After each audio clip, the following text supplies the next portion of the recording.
Welcome to Pretty Lies and Alibis. Let's seek the truth and travel the long road to justice together.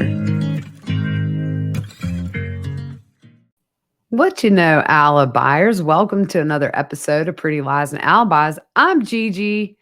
Before we get started, y'all, I'm going to show you my shirt if you're on YouTube. There you go. Sandy from Greece. I am heartbroken. I have to tell you guys, when I was a kid, we had a laser disc that had Grease on it, then VHS. And it was one of the, I tell my kids, we didn't have streaming. We had, basic cable. So you watched your DVD or not DVDs. See, I'm so old, y'all. Your laser disc or your VHS over and over and over. Grease 1 and Grease 2. I watched nonstop, and Grease was my favorite. She was my idol growing up. I bought every album. Little funny story before we get started. By the way, I played Rizzo in a local production of Grease. It was fun. I was in church as a kid. My parents went to a Baptist church when I was a child, and I was in Sunday school, and I was singing Physical by Olivia Newton-John at the top of my lungs, by the way, and had no idea what I was singing about. And so the Sunday school teacher was like, yeah, not the best song to sing in the Lord's house. So anyways, I didn't understand it. I asked my mom, and she was like, you sang Physical? And she was, oh my gosh, y'all, we still laugh about it. Okay. Music trivia. We're going to do Grease trivia today. A couple of things. Number one, Stockard Channing was the oldest of the cast members playing a high schooler. I think she was like 33. The black pants at the very end where Sandy changes and becomes like, the greaser girl. She had to be sewn into those pants every day for a week. Additionally, when they filmed the carnival scene, it was like the hottest in LA in a very long time. She was miserable, still made it look good. I thought she was like the coolest thing ever in the end scene. And when they're singing, look at me, I'm Sandra D. It says, Elvis, Elvis, let me be, keep that pelvis far from me. That was the day Elvis died. Okay, there you go. So we're going to jump right in. A couple of things. People were asking, was Tylee really emancipated from Lori? I do not think she was, because Lori got the desertion charge for Tylee. So that would indicate to me she was never emancipated. She wouldn't have got that charge if she was. And I do believe her Aunt Annie at one point may have confirmed that. So yeah, I don't think she was. Also, I had a couple of emails and messages, and it's all cool because people just kind of wonder why or how I do things about, well, why haven't you called this family member out because they didn't do this or they did that, or it seems like this. And for me, it's kind of something actually that Fruit Loop and I decided very, very early on in the case. If I can't like put my hand on a piece of paper and say for sure it happened or this is why it happened, I try to steer away from that. Number one, because other than meeting Kay and Larry, I haven't met any of these people and I don't know any reasoning behind anything. And I don't want to assume. The last thing I want to do is ever cause pain to these families that are dealing with the unimaginable. Off the podcast, of course I do it all day, all day. I definitely have my gears turning, but on here, it's not the forum for me personally. And I've read a lot of theories about a lot of people associated with the case, but fact-based is kind of just the safer way to go for me. But ultimately, I never, ever want to cause a second of pain to anybody who's already suffering through this. And I'm not protecting anybody. It's just not how I roll. No offense to those who do. It happens in every single case that's covered in groups online and these groups that meet together, they speculate. I love to speculate. But for here, we're just going to keep it fact-based, and I'm not going to call anybody out that, like on the last one, I called Summer and Janice out a little bit, but that's because that came from their mouth.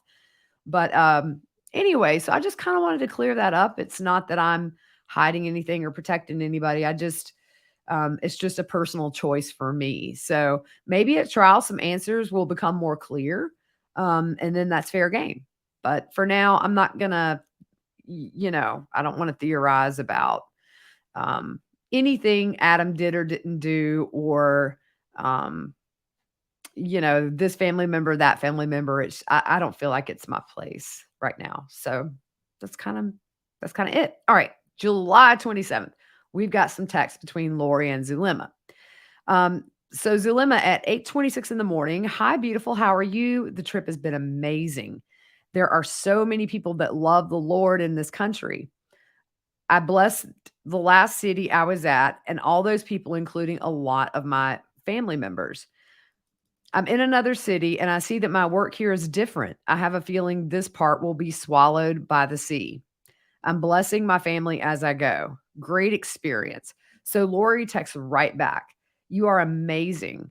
I feel I have been coming to you and shielding you as you work. It's so cool. Can't wait till you're back. Missing you so much. Zulema says, you're the best. I'm missing home already and I can't wait to see you. I have some work to do here. I have some work to do here yet. I blessed one land and I brought an earthquake in another city. Very powerful. I can't wait to tell you about it. So Zulema, Lori wants to know when Zulema's coming home, and she says very early on Thursday. So on the 28th, she also sends a text to Chad. Zulema does. Hi, Chad. How are you? The work here is going well. I'm being guided to what to do in each city I've visited. Tuesday, I'll be visiting Santiago, Chile Temple. I'm so excited to have that opportunity. For the last 5 days, I've had an energy in my right ear. It's like a wave, vibration, almost sounds, but not quite a sound. It intensifies at times, then it goes down until I can't even feel it. Could you see what that is? It almost feels like a new gift or communication. I think she got like a gnat stuck down in her ear. Chad responds the next day on the 29th at 12:56 p.m. Hi, Zulema. I'm happy your trip is going well. I can't wait to hear more about it. As for the vibration in your right ear, it is a way the spirit can tangibly give you answers. Of course, Chad says, I have that gift too. And it lets me know if there's something I need to notice or do that is of spiritual nature. I'm excited you are developing that gift. So on the 31st, then Zulema texts Lori at 8:08 a.m. Oh, I forgot to tell you that I developed a new gift while I was here, and it's been guiding me to the work I've done. I can't wait to tell you about it. Lori says, I can't wait to. Tomorrow you'll be home, right? So excited to see you. Let's get to work, baby girl. Z says, yes, I'll be home tomorrow at 8 a.m. We have a lot of work to do. And then Zulema replies, holy wow, that sounds like fun. I feel like this may be my last trip too, especially off after all the work I've done here. It's coming to an end soon. I've seen the wickedness around, the pride, and all that needs to be cleansed here before the Lord comes in his glory. Have fun at the beach. Love you. Lori says, maybe we can clear the clouds here in San Diego for our last day. Zulema says, you got it. And then she says, I've been able to bless all the homes I've been at, except for this one, my brother's house. He has no belief in God or Jesus. Great destruction awaits the city, so he will be part of that. And Lori says, that's sad. Zulema says, yes, she's ready for takeoff on her way home. Lori says, yay, safe flights. I'll send angels. So on August 1st, Zulema says, wow, that's amazing. I have to pay closer attention to it from now on. That's so exciting. Thank you for letting me know. Don't know what that means. I'm looking forward to coming home and at the same time enjoying the last 2 days I have here. I think I may have called this. I just did some work in Santiago yesterday and called an earthquake on the coast and rains inland. Chad says, I just checked and yes, you made it happen.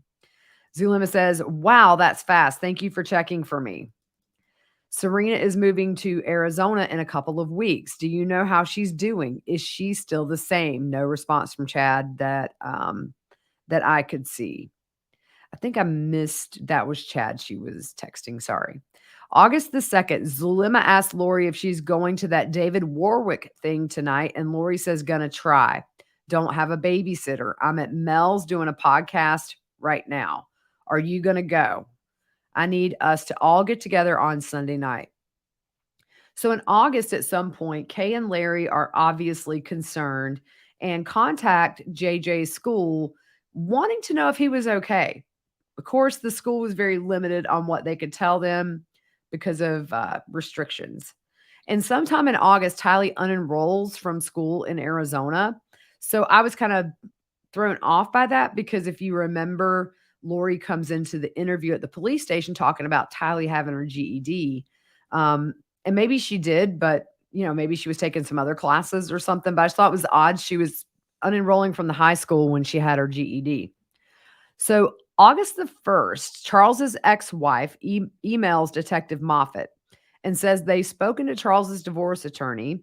She said Lori's been asking Charles's sons for their address and they're concerned for their safety. Rightfully so, right? She also says that they're having Charles's memorial service and they've hired security. On August the 2nd, Charles's brother Bobby calls Detective Moffat, and Bobby said Charles told him a few months prior that he feared Lori was going to kill him for his life insurance money. He said Charles was not a violent person and would not fight back if confronted. He would have just left, and Bobby said he felt Lori and Alex had planned this out. So on August the 3rd, we know that Charles had his celebration of life held. And I want to read to you his obituary because it gives a good, solid picture of the man he was. And it says, Leland Charles Anthony Vallow, 62, of Houston, Texas, left this life to meet his Lord and Savior, Jesus Christ, on July 11th, 2019. He was born August 17th to Leland Eli and Tilda June Vallow of Lake Charles, Louisiana. He was preceded in death by both his parents and his sister, Nancy. He was a committed father to his sons, Cole and Zach, and JJ, and most proud that Cole and Zach earned their college degrees. Youngest son, JJ, age 7, is a child of special needs with whom Charles was adoringly engaged to ensure his success in life. As a brother, he positively impacted all of our lives, going far and beyond in the call of duty and expecting nothing in return. We will cherish him forever. He was fun-loving, kind, understanding, and compassionate. He was a 1974 graduate of, is it Barbie high school, and attended McNeese State University, where he received a scholarship to pitch for the McNeese Cowboys. He was a member of Kappa Sigma fraternity and cherished many good times with his fraternity brothers. In 1975, as a freshman, he set a new McNeese University record by striking out 13 batters in the first college game he pitched. Holy moly. That's awesome. Like that's amazing. In 1977, he was drafted to play semi-pro ball in Houston. A gifted athlete, he had a passion for physical fitness and was an avid fan of the Dallas Cowboys and Houston Astros. As an experienced financial consultant, Charles guided thousands of families to safe and secure retirements. He practiced his profession as he lived his life: relationships, integrity, communication, and service to others. At American Equity, he was honored for being a top producer and ensuring the financial health and security for many. So then they list the whole family. I don't want to put everybody's name out there. They had the memorial service August 3rd from 4 to 9. So August 3rd, the same day as that celebration of life, Melaniece texts Alex and says, "Is Leilani Lee? Save my number for you guys only." The contact was saved on the phone as Miriam. On August 5th was JJ's last day of school. So the same day, Kay emails Detective Moffat, "Have you spoken with their bishop, Gabe? Might help you gain insight into Lori and the cult situation that she denies, because the church will excommunicate her because her cult is not condoned by the Mormon church. It would kill her if that happened." I would love for that to happen. You go, Kay. "Can't remember if I told you. 58 days and no Lori. She appears March 28th, only to upset Charles and argue. That day, Charles offered to fly her to Houston on March 31st to see JJ. She said she couldn't because she had made a commitment to help a friend in Hawaii do something. Then that when she returned from Hawaii, she would head to Houston. She left for another 2 weeks before she finds time to see JJ in Houston. During that time, nobody except Alex could communicate with her. Nobody knew where she was. I think she's having an affair then and still is. Jason Mao is the right hand of cult leader. Can't think of his name. Thinking out loud. I have a voice recording, maybe two, of that day when Lori appeared, March 29th. I can send it if you want. So on August the 8th, this picture of JJ and Bailey is taken. That sweet puppy and that sweet boy. And then you think about how Janice and Summer were on that interview saying it was actually Charles that liked that dog. Although, if you remember, the first night they had Bailey, I believe JJ slept through the night. They called it an it, that sweet dog. August the 9th, Lori places the ad to sell Bailey under the name Lolo Ryan. And I was kind of wondering, was she maybe using that name so that people couldn't Google her name and come up with this dog ad? Because I know if Kay or Larry or Cresha had seen that ad, they would know something's really, really wrong. I do think that's why she used that name, maybe. So the ad said, Bailey has such a sweet spirit. He has brought so much love to his home, but his owner recently died and he needs a new home. He is fully trained with certification as a service dog, up to date on vaccinations, has been trained with children in the home, non-smoking home. Bailey is sweet and friendly around other dogs, looking for new owners who will appreciate and love him the way he has been loved. Spent $7,000 on service training. He is a full-bred golden doodle, has experience on airplanes, has experience with people with autism. And she was asking $2,500 for the dog that was bought to keep JJ safer and ease his anxieties. So you can assume how I feel about that. So then on August 9th, Kay sends another email to Detective Moffat. And let me just say, Kay was on it. She was in constant contact with them. Anything she heard or thought, they were informed. But ultimately, it was about JJ. And it says, this is on August the 9th. We are seriously worried about JJ's safety and well-being. Is it possible for you to check his school on Monday to see if he's there, been there, and he's okay? If he's out of his routine, he will be combative, uncooperative, etc. His teacher will know how home life is by his actions. It's very true. When I worked with kids with autism, we could tell when home was tough.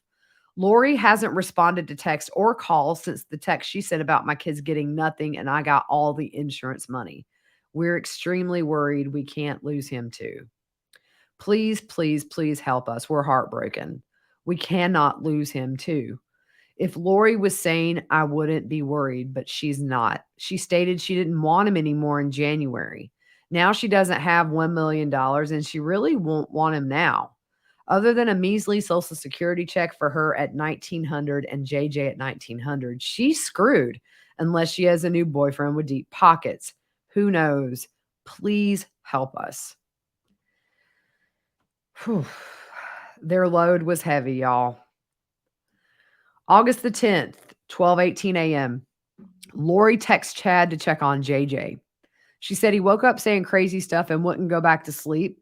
He was talking about, she said he was talking to his evil spirit named Blake.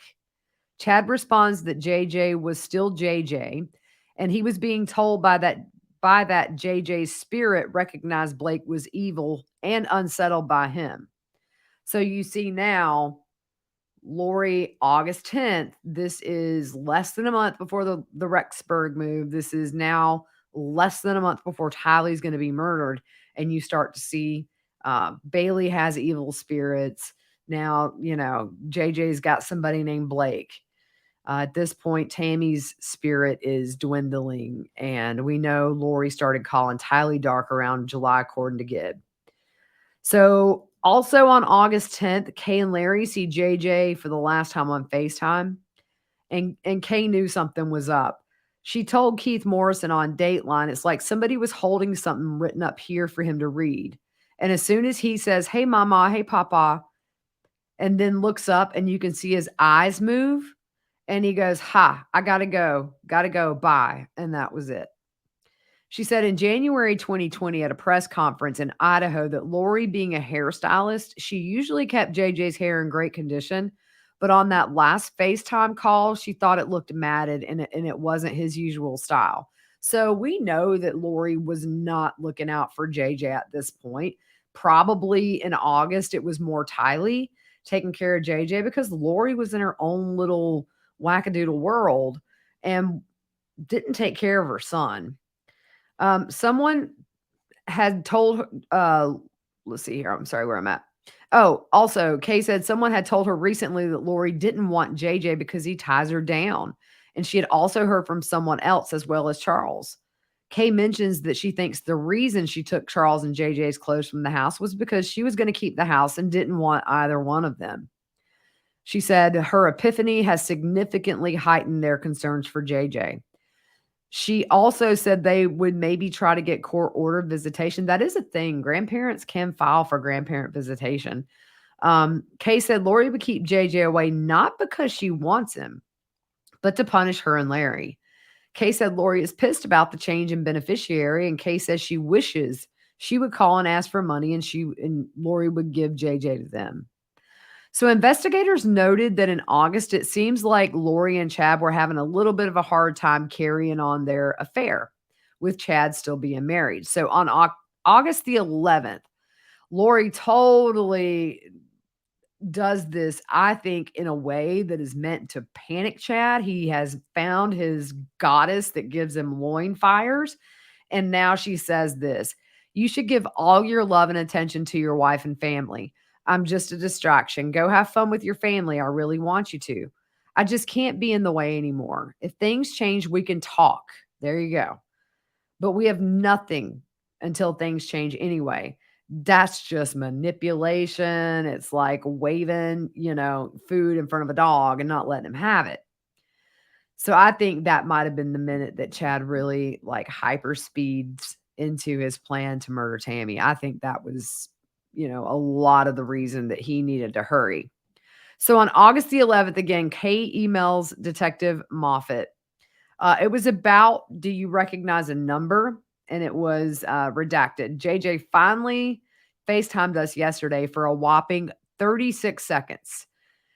When he calls often, it's not unusual for him to quickly hang up, but then he calls back and hangs up 5 or 10 times. He's adorable.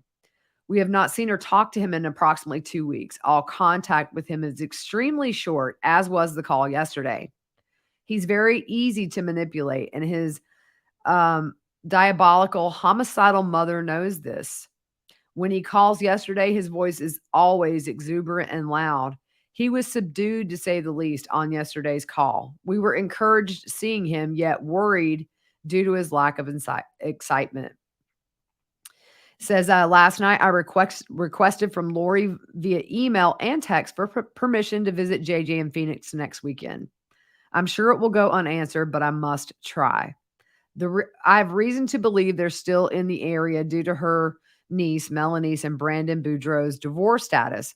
I'm assuming Melaniece can't move out of the area due to child visitation restrictions for her, which is a common mandate sometimes with parental visitation. Per is redacted. Melanie is in a cult with Lori, which is the reason for Melaniece and Brandon's divorce.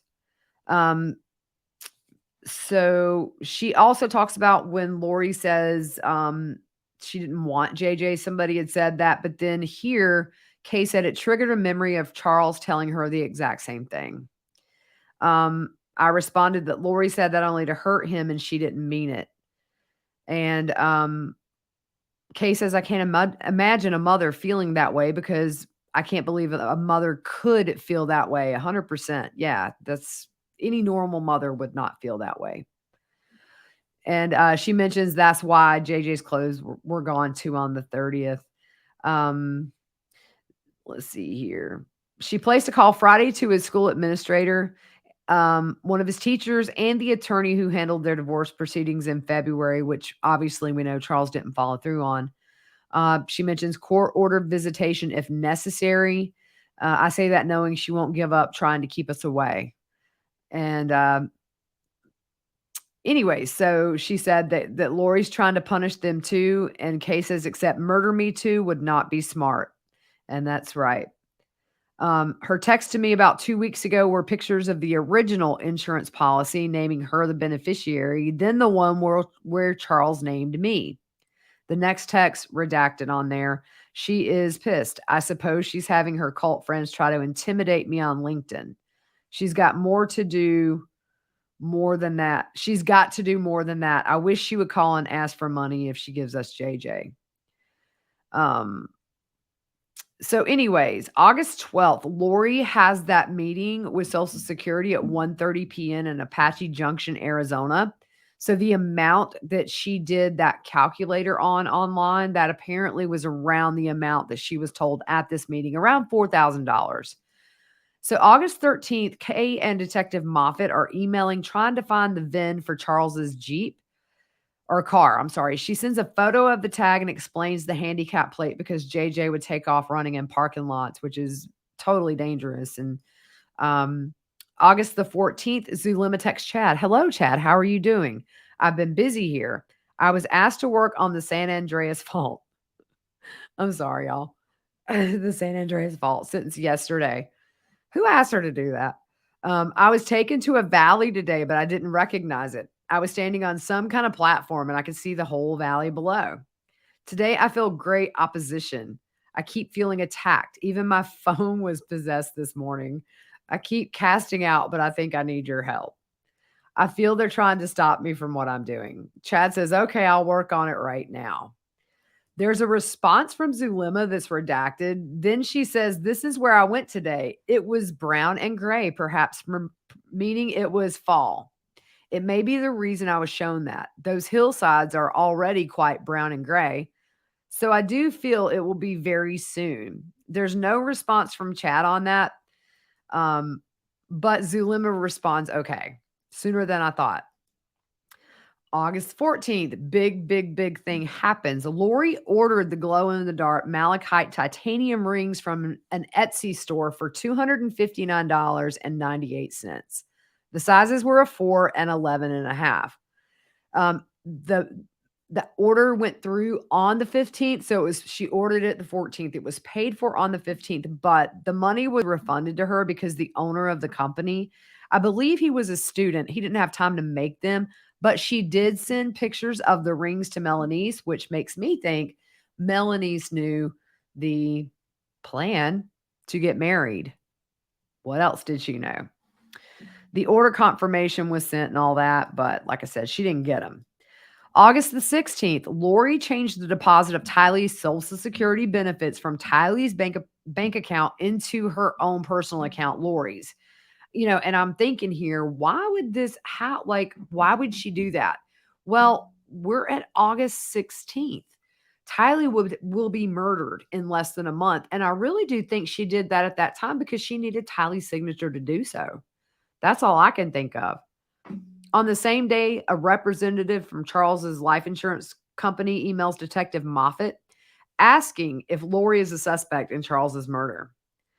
August the 17th, Melaniece texts Lori asking, did they pick up Bailey? Lori didn't respond. The same day, Lori reserves a budget rental van for the move. Zulema texts Chad at 10:38 a.m. on that same day. Hello, Chad. It was so great to see you and work with you. I feel privileged to be part of such amazing work. I hope all is well with you. Could you teach me how to use the new gift I have? I have the vibration in my ear again today. I'm not sure how to read it or what to do with it. And Chad doesn't answer because Chad's probably like, either you got a gnat in there or you need to go have some earwax taken out. Y'all. Oh, by the way, I may have somebody to come on here and read Loin Fire with me, and it's a guy working on that.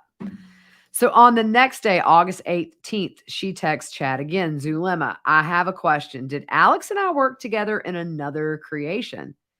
Chad finally responds, hi, Zulema. The vibration in your ear is basically an angel saying, be alert. It is intended to lift your mind above this world. Sometimes it means you need to perform a task or simply make sure you are shielded from an attack. It's like having the Holy Ghost in audible form. Yes, you two worked together during the fourth creation. And Zulema says, that makes perfect sense now. Julie did some clearing on me today, and I found 3 million entities that were attacking me. I felt it since I got back from Chile. I also feel the vibration, and now it makes more sense. Julie also found a trapped emotion that Alex and I had together from another creation. Oh, Lord, y'all. There was a lot of grief and where there was a lot of grief and crying. Sorry, y'all. Chad said we can talk more about that, but it is related to the rebellion of Lucifer at the end of the fourth creation. You two stood strong, but we're sad at the loss of close friends. Zulema says, of course, that makes perfect sense. And that's why she has found sadness and crying. Y'all, these people believe this stuff like there's no tomorrow. She's going to work on the San Andreas fault. I'm going to cough. Excuse me.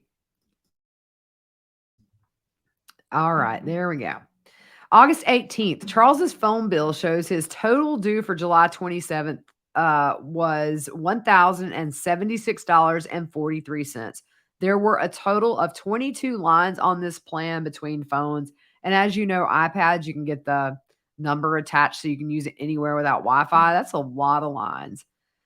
So August 20th, Lori travels to Phoenix to Idaho using the name Lori Ryan. August 22nd, there is a screenshot of a confirmation for Hampton and Rexburg. And there are photos of the school that JJ would eventually go to in Rexburg on Lori's phone. And also photos at BYU on this date. I really, really do think that maybe, if Tylee, we know Tylee would have never just let JJ go with them. But I don't think Tylee wanted to move from what I've heard. So, I totally wouldn't put it past Lori to say, hey, I was up there. I talked to BYU. You're in for this semester. That would be very exciting for a girl who's 16 about to turn 17. I think between JJ and I'm theorizing here, and I say I don't do that, but Lori's fair game. I wouldn't put it past her to fill Tylee with all this that she's going to BYU. So August the 23rd, Zulema texts Chad. I'm surprised Lori didn't rate her dark as much as she texted Chad, by the way.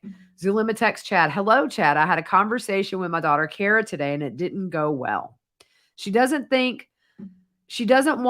to go to Rexburg, and she really feels like I'm abandoning her if I leave without her. I feel really bad right now. I had a prompting there the other day to ask you if you could see who she was before this life. She may be able to start seeing the truth. So, like, instead of a normal mom saying, my daughter would miss me if I just pack up and move to Idaho, can you check her and see who she was before this life? It's not like she didn't even acknowledge that her daughter was going to miss her mom. I was told this week that I will go to Rexburg eventually, but not right now. So I just need to prepare for when that eventually is. Thank you for always being there for me. I'm so grateful for you. And then Chad responds, thank you. Thank you, Zulema. I will find out about Kara. I agree with you about Rexburg. Not immediately, but eventually. Probably because Chad didn't want her chewing his ear off all day. She's annoying. She's one of the people you turn the alerts off on your text messages. So Zulema says, I'm so grateful. Or Chad says, I'm so grateful for you too. Let's talk soon. So on the 24th, Chad responds, my phone was acting up, but I was able to send Kara's probationary to Lolo. She should have forwarded them to you. Kara is a powerful person. Naturally, the adversary doesn't want her in Idaho and is causing opposition. But I feel Kara's heart will change soon. Zulema says, thank you, Chad. You have no idea how much peace your words give me. Chad says, you're so very welcome. August 25th, Lori travels from Idaho to Phoenix again using the name Lori Ryan. Remember, I think she had, I don't know if it was her Hawaiian, must have been her one with, was it her Hawaiian license from Charles, or did it still have Ryan? I think maybe it had Ryan on it, but that would have been expired.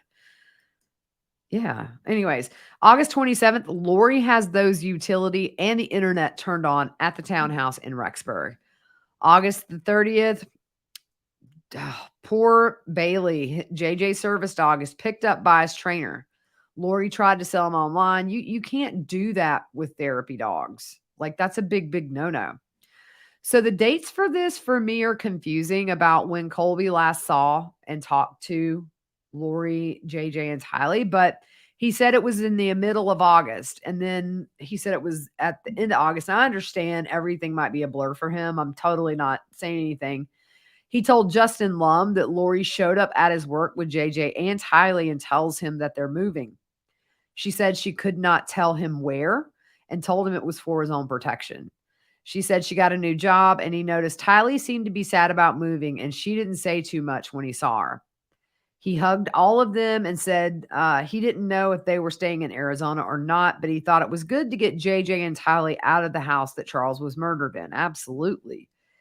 He told investigators in Gilbert that growing up, Lori would move around a lot and change her phone number. He said he changed schools a lot and sometimes they would stay only months at a time. He said when she said she was moving, he just assumed it's because Lori constantly did that when he was growing up. That had to be tough. That had to be tough, like never having your feet planted, keeping your group of friends, always having to be the new kid. That had to be tough. He also said this is the last day he FaceTimed Tylee. So we're going to finish up here soon. A friend of Tylee's gave an interview in January of 2020 with the Post-Register and said that Tylee originally did plan to stay in Arizona, but decided to move to Idaho for JJ's sake. And also, on the 30th, that was JJ's last day at his school in Arizona. That amazing school. I've actually read about it. It is phenomenal. August the 31st, 3:33 p.m., Lori moves to Rexburg, and she calls it Zion with Tylee and JJ. Lori tells Gibb that Tylee will be attending BYU. Again, Tylee drives the Jeep alone to Rexburg and spoke with her friend on the phone for about 20 minutes while she was driving. She told her friend the reason they were moving to Idaho was because she was attending BYU and that Lori had also gotten a job there. So on the moving in, neighbors confirmed seeing Tylee when they moved in and saw her briefly a couple of times after they moved in, but not since the first or second week of September. Tylee's friend said once Tylee was in Rexburg, they texted consistently at first. And normally Tylee was known to respond within about 20 minutes to text messages, but suddenly the responses would take 2 hours, which was unusual. And eventually Tylee stopped responding. In the last text message she sent to Tylee, she asked about school, and the response was that she started the next day.